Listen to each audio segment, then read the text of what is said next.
C'est un jardin, disons, moyen, il fait à peu près 400 mètres carrés, orienté nord, sud, est, ouest, donc c'est parfait pour les plantes. Nous sommes arrivés en 2005, c'était une ancienne ferme. On a retrouvé un jardin totalement en friche. En fait, on reconnaît les grands arbres encore, qui sont d'origine, l'espèce de cyprès, aubépine. Tout le reste a été un petit peu construit au fur et à mesure.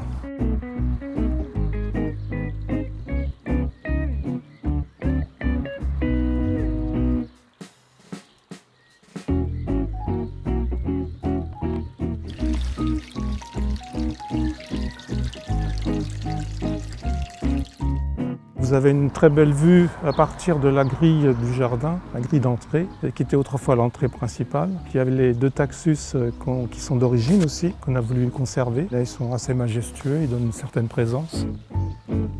On est un petit peu attiré par les plantes exotiques aussi, donc on a voulu installer également des plantes qui sortent un petit peu de l'ordinaire, qui font penser un petit peu aux vacances et puis au soleil. C'est pour ça qu'on a planté 2 trachycarpus qui apparemment se sont bien adaptés. Les surfaces gazonnées étaient désertiques au départ, donc bien entendu petit à petit on prend un peu d'emprise aussi sur les parties gazonnées. Donc on a commencé à planter des arbustes un petit peu qui sortent de l'ordinaire, comme un araucaria, tout en sachant que ces petits arbustes vont grandir et vont parfois devenir très très grands. Il faut quand même faire attention sur l'espace qui leur est consacré. Vous voyez qu'il y a aussi des pommiers qui ont une trentaine, quarantaine d'années. On change au fur et à mesure, puisque bien entendu ils sont en fin de vie, donc il faut les remplacer. Donc du coup on a racheté des pommiers, poiriers également, en palmettes, pour respecter un petit peu la configuration antérieure.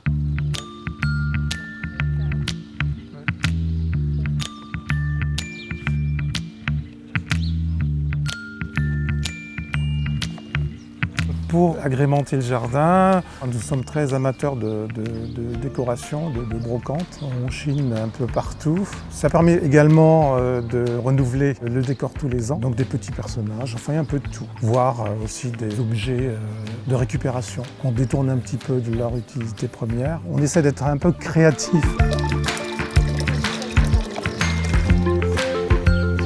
Alors pour nous, c'est ça, donc la 7e année d'ouverture du jardin. C'est d'abord un échange entre jardiniers amateurs. Voilà aussi, connaître un petit peu les secrets pour bien faire pousser les plantes, comment les entretenir, comment les tailler. Dans la mesure où on est tous un peu amateurs, bien entendu on fait pas mal d'erreurs au départ, qu'on corrige au fur et à mesure. Et cet échange permet aussi de progresser et puis de s'améliorer au quotidien.